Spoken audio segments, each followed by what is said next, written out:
O estudo do surgimento da imprensa leva às salas de aula uma série de debates sobre a principal função da imprensa na atualidade.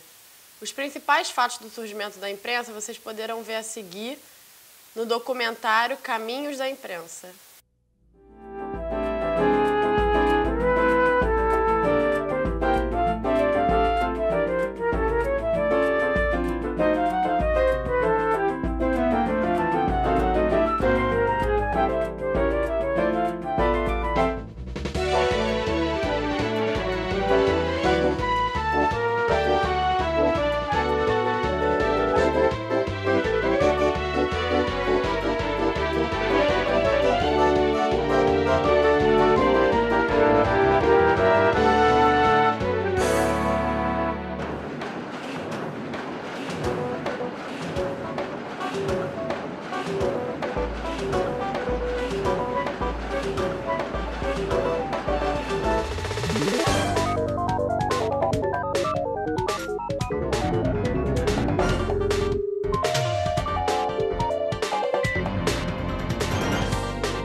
A história da imprensa no Brasil tem seu início em 1808, com a chegada da família real portuguesa ao Brasil, mais especificamente no Rio de Janeiro, onde até então era proibida toda e qualquer atividade de imprensa, fosse a publicação de jornais, livros ou panfletos. Durante o período colonial, agentes do Santo Ofício, os visitadores de naus, vasculhavam navios atrás de livros contrabandeados e até mesmo a leitura da Bíblia por leigos não era permitida. Não por acaso, o primeiro jornal brasileiro foi criado em Londres. O Correio Brasiliense de Hipólito José da Costa foi remetido clandestinamente ao país de 1808 a 1822, ano da última edição. Nesse tempo, também foi criada a imprensa régia, a responsável pela divulgação dos atos governamentais, e mesmo assim, a produção independente de notícias era altamente proibida. A independência tampouco trouxe alívio. Dom Pedro I usou o poder moderador para censurar jornais e reprimir qualquer ideia contra o Império. Entra aqui um fato curioso: a morte de um grande defensor da liberdade de expressão e comunicação da época, Giovanni Battista Líbero Badaró. Giovanni Líbero Badaró foi o primeiro jornalista assassinado no Brasil por conta dos seus escritos. A morte de Líbero Badaró contribuiu para acirrar a crise que culminaria com a abdicação de Dom Pedro I no 7 de abril de 1831.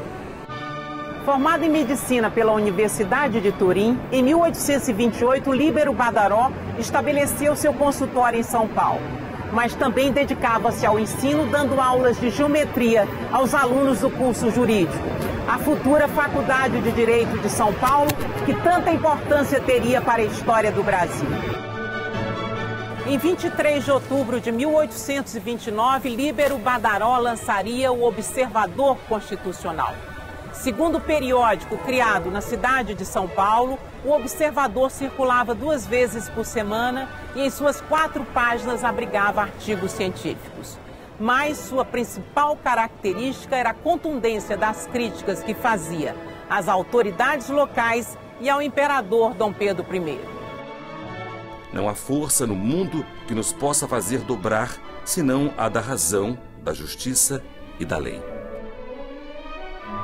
Com a notícia de que o rei da França, Carlos X, fora forçado a abdicar em julho de 1830 por ter tentado mudar a Constituição, o Observador conclamaria seus leitores a organizarem manifestações em festejos pelo acontecimento e em protestos contra Dom Pedro I. Por isso, na noite de 20 de novembro de 1830, ele sofreu um atentado. Socorrido por estudantes, Líbero Badaró morreria horas depois. A repercussão da morte do jornalista foi imensa. O cortejo fúnebre se estendia por 1 quilômetro, desde sua casa na Rua de São José, hoje Líbero Badaró, até esta igreja em que estamos, a capela da Ordem Terceira do Carmo, onde seu corpo foi velado. Consta que suas últimas palavras foram: morre um liberal, mas não morre a liberdade.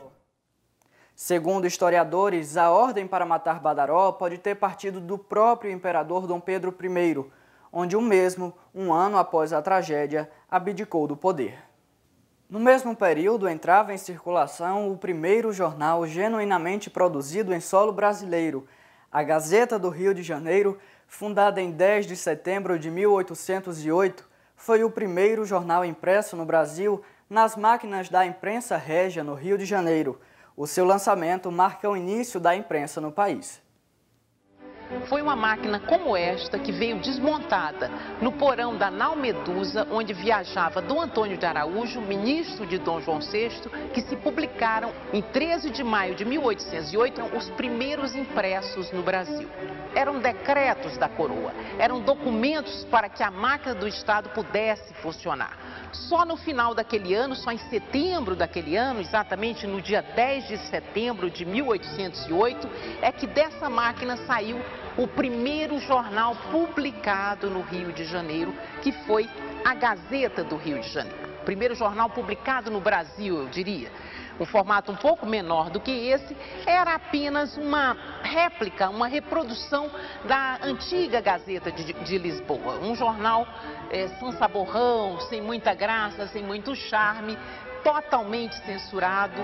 Para se ter uma ideia, o próprio Dom João fazia leitura dos originais desse jornal. O Conde de Linhares, seu ministro, fazia censura do que podia e não podia entrar. No entanto, a Gazeta do Rio de Janeiro foi um instrumento essencial para o progresso da comunicação, para a vida da corte do Rio de Janeiro depois da chegada de Dom João.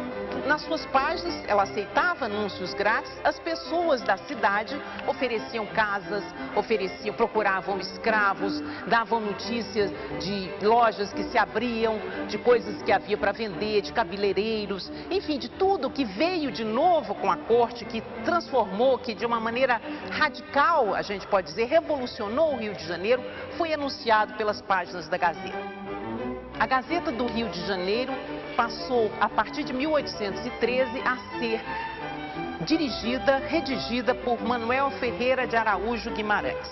Esse que pode ser considerado o primeiro jornalista profissional do Brasil, porque Manuel Ferreira de Araújo não só foi o editor da Gazeta do Rio de Janeiro de 1813 a 1822, como também publicou a primeira revista brasileira, o Patriota.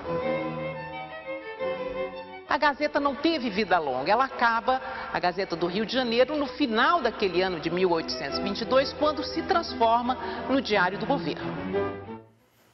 Não se pode falar em imprensa e não se lembrar da censura, que formou uma grande sombra negra na história da comunicação no Brasil.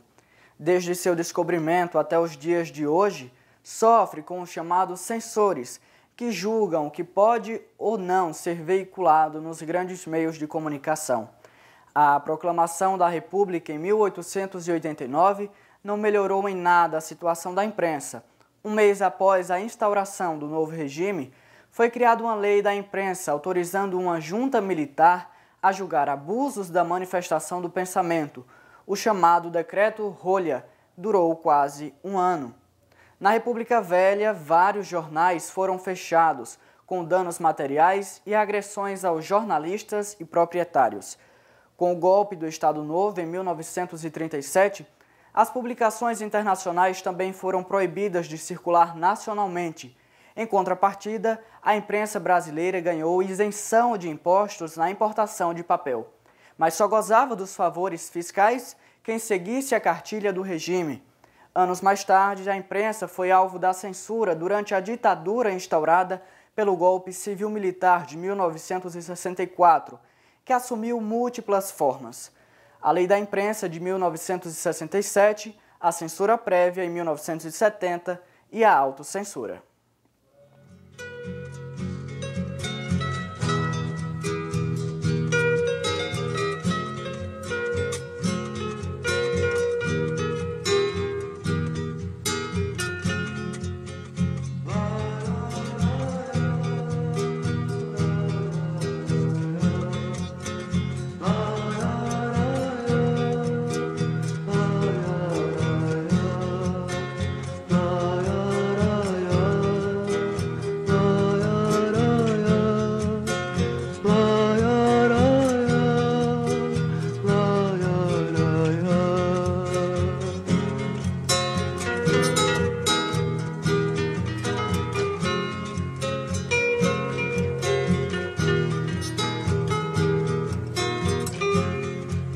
caminhando e cantando e seguindo a canção. Somos todos iguais, braços dados ou não, nas escolas, nas ruas, campos, construções, caminhando e cantando e seguindo a canção. Vem, vamos embora, que esperar não é saber. Quem sabe faz a hora, não espera acontecer. Vem, vamos embora, que esperar não é saber. Quem sabe faz a hora, não espera acontecer.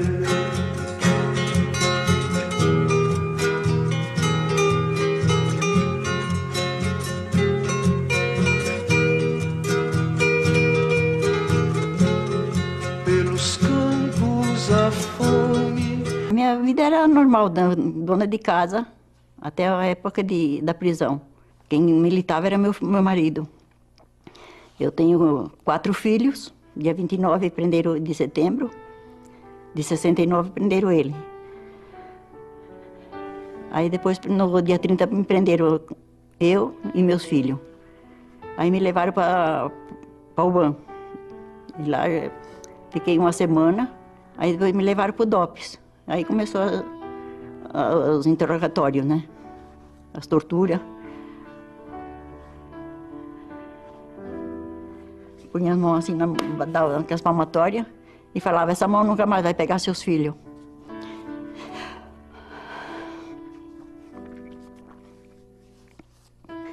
Eu fiquei 9 meses presa, 4 meses desses incomunicável. Não podia ver meus filhos, não podia ver família, não podia ver ninguém. Isso daí para mim era a morte. Ver que eu não podia ver meus filhos, não podia beijar eles, não podia abraçar eles.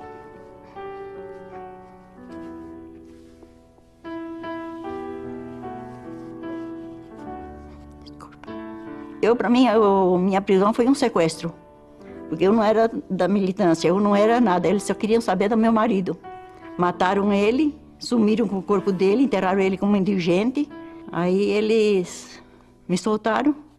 Eu fiquei uns anos aqui no Brasil, procurando serviço, não me davam serviço. Primeiro eu fui para o Chile, fiquei 1 ano no Chile, depois fui para Cuba. Aí foi onde eu consegui criar meus filhos bem, com tranquilidade. Tenho hoje 4 filhos, dos 4 são engenheiros, que Cuba me educou eles, me formou eles. Sou o 3º filho da Hilda e do Virgílio, né? Somos 4 irmãos, eu sou o 3º. Não agradeço a ela poder ter nos criado, porque isso, eu sou pai, eu sei que isso é uma missão de pais. O que eu digo é que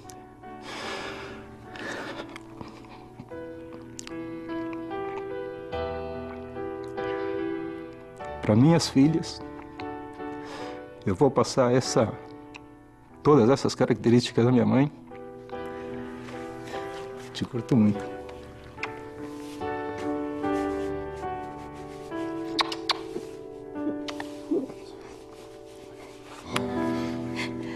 Consegui me fazer chorar.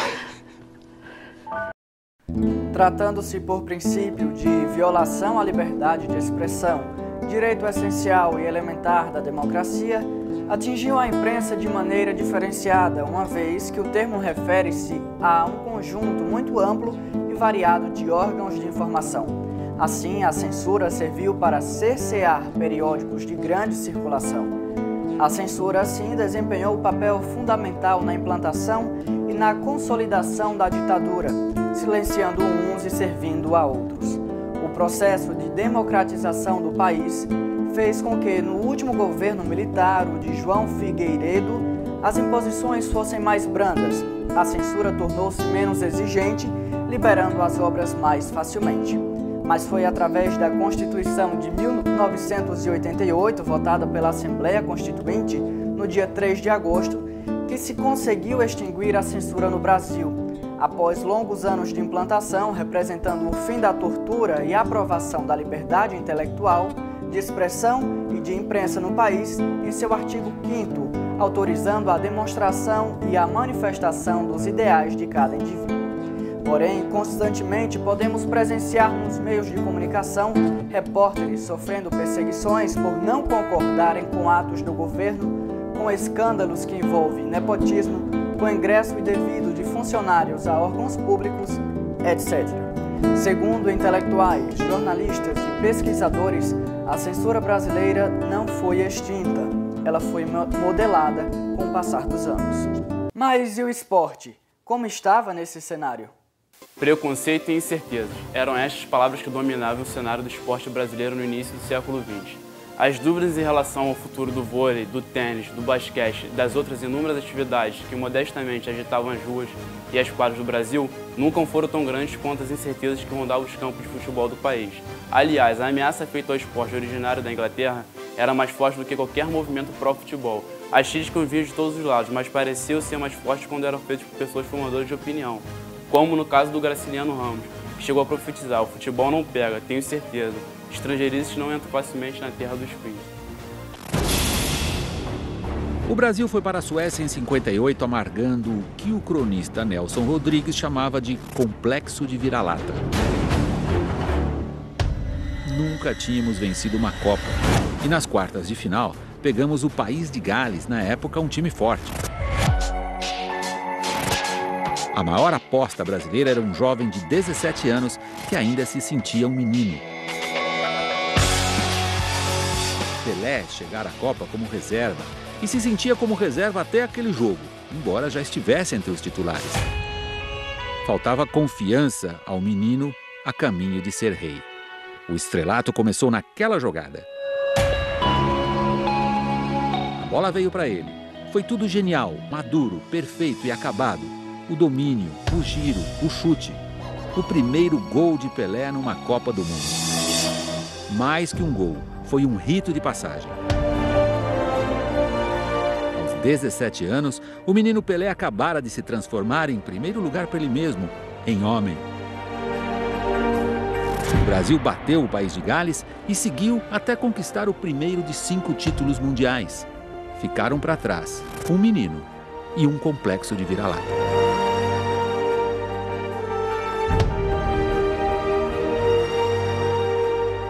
Fatos importantes marcaram a imprensa esportiva no Brasil. A edição da Copa de 1958 na Suécia marcou a 6ª participação da seleção brasileira nessa competição. Era o único país a participar de todas as edições do torneio da FIFA, fato que persiste até hoje. O Brasil chegava ao seu primeiro título mundial diante da dona da casa, Suécia. Estocolmo, um dia em que nada iria parar o futebol brasileiro. A partida vale a sonhada vaga na final. O Brasil parte para cima desde o início. Aos 2 minutos, Vavá estufa o peito e chuta. 1-0. Os franceses reagem. Aos 8, Copa lança Just Fontaine, que empata a partida. Foi o primeiro gol que a seleção brasileira sofreu na Copa. O atacante francês seria o artilheiro do Mundial com 13 gols. Pouco depois, um lance capital. Numa dividida com o Vavá, o capitão francês Jonquet fratura o perone. Como não são permitidas substituições, os franceses ficam com um homem a menos. E não tem mais como resistir. O desempate vem na folha seca de Didier, que manda o goleiro Abés para fora do campo. Ainda no primeiro tempo, este gol de Garrincha é anulado. Mas na segunda etapa, o show é de Pelé, que faz 3 gols. O primeiro, aproveitando uma falha do goleiro. O segundo, após a rebatida da zaga. E o terceiro, uma pintura de primeira. A França desconta com a linda jogada de Piantoni. Mas a goleada de 5-2 classifica o Brasil para a final contra a anfitriã Suécia.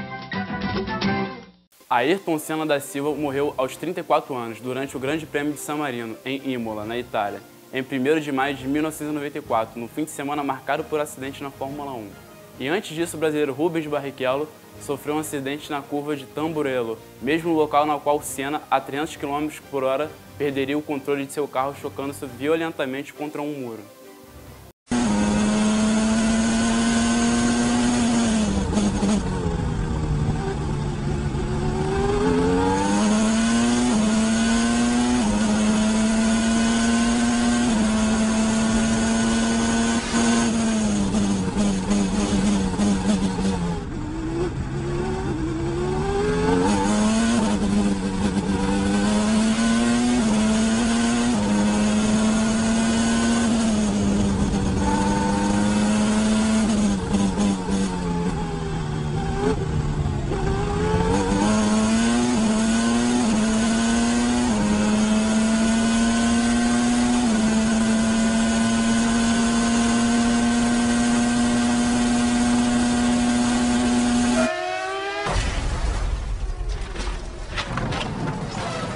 bateu forte. Ali na Tamburello, a batida muito forte.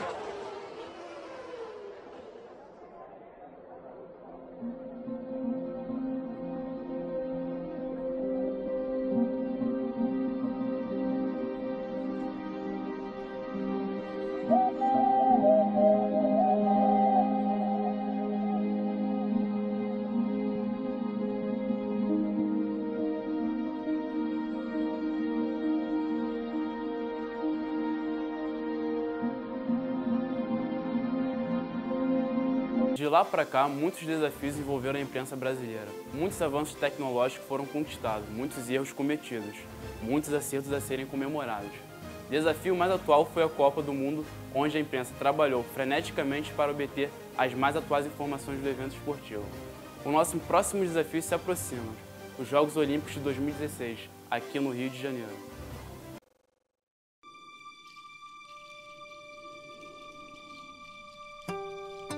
O Rio de Janeiro continua lindo.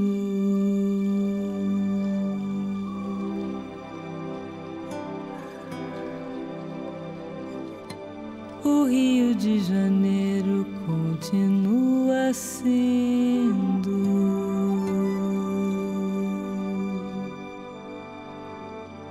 O Rio de Janeiro continua lindo.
Cada vez mais o que se vê na imprensa brasileira é a preocupação maior em vender e não em informar.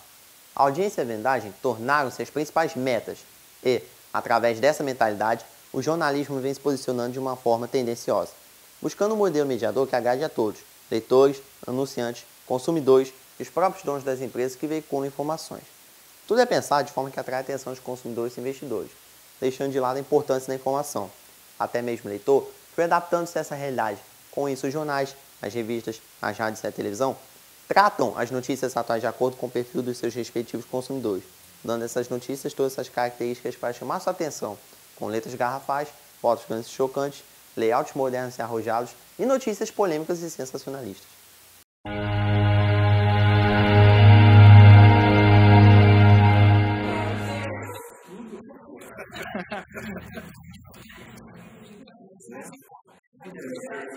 Não, massacre na prisão. Em relação a essa condição,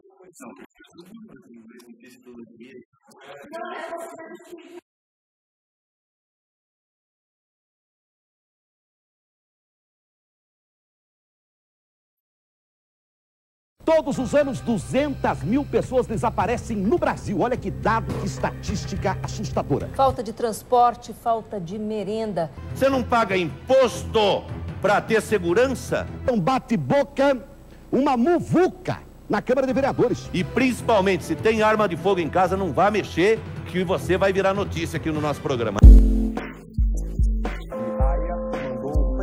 Semana passada nós mostramos aqui no Paraná TV.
Esse paradigma, adotado pelo jornalismo atual, criado para aumentar as vendas e audiência, está provocando uma reação do público, que poderia ser comparada a um tiro que saiu pela culatra.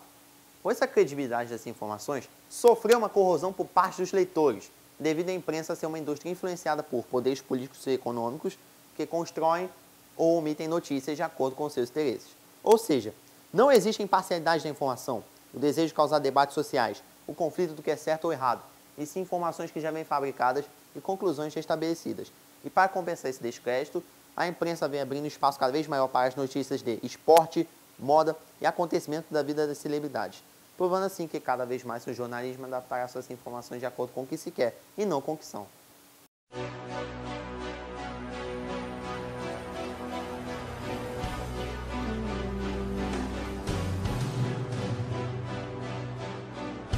Imagens com o comandante Hamilton, pois não, comandante Hamilton?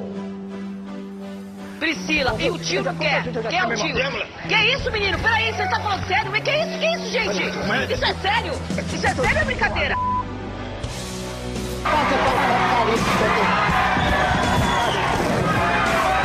A tua filmagem,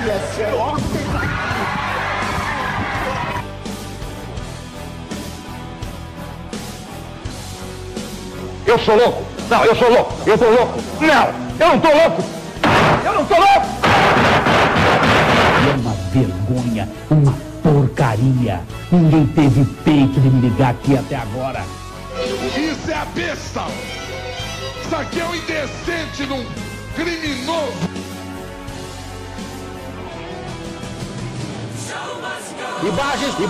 Imagens, pode uma mãe? Sua vagabunda! Vagabunda! Vagabundo vazio! Cadê a reportagem, Clóvis? Cadê a reportagem? Cadê a reportagem? Onde é que está a reportagem? Eu quero que o povo veja isso de novo. que o tempo do seu programa não dá também pra gente detalhar, não. Não, você ia ficar me enrolando 2 horas. Não. Você é ator. Não, você também é. Você é ator, um personagem você também. Sabia. Como é que eu posso ser feliz num país desse? Tá aqui, Brasil! Será que tem ou será que não tem? Ninguém aí em Brasília também acordado uma hora dessa. Veja bem, se não tem que mandar matar uma desgraça dessa. Violência gera violência, né?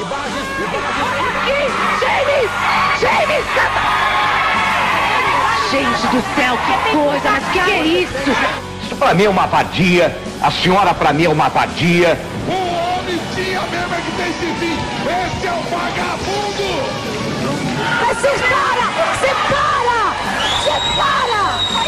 O que é isso?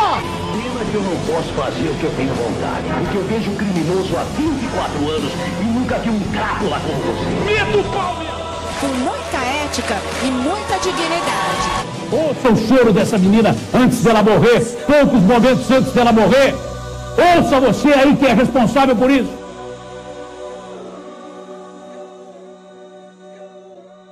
Pronto, agora já falei, acabou. Vou levar ferro, mas já falei.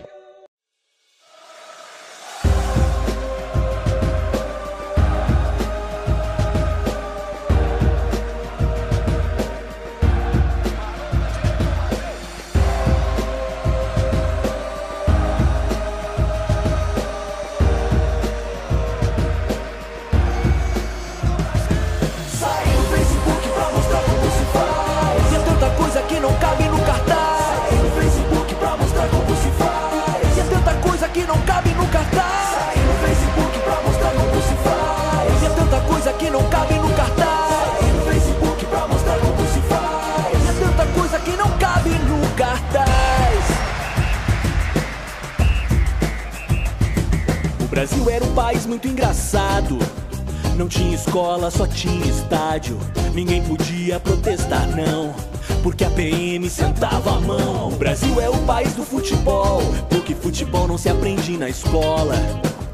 Mas agora colocaram mentos na geração Coca-Cola. E olha só que coincidência, não tem polícia, não tem violência. O transporte público é pior que a TIM. Me chama de Copa e investe em mim. Sai do Facebook pra mostrar como se faz. E é tanta coisa que não cabe no cartaz. Que não cabe no cartaz. Sai no Facebook pra mostrar como se faz. E é tanta coisa que não cabe no cartaz. Sai no Facebook pra mostrar como se faz. E é tanta coisa que não cabe no cartaz. Vem pra rua, vem comigo, mas seu guarda seja meu amigo. A bomba sobe, a gente abaixa. Me manda um house, odeio bala de borracha. The deep rock is going to be real. Queremos formatar o Brasil. É uma vergonha, é uma vergonha. A passagem tá mais cara que a maconha. E olha só que coincidência, não tem polícia, não tem violência. O transporte público é pior que a TIM. Me chama de Copa e investe em mim. Sai do Facebook pra mostrar como se faz. E é tanta coisa que não cabe no cartaz. Sai do Facebook pra mostrar como se faz. E é tanta coisa que não cabe no cartaz. Sai do Facebook pra mostrar como se faz. E é tanta coisa que não cabe no cartaz.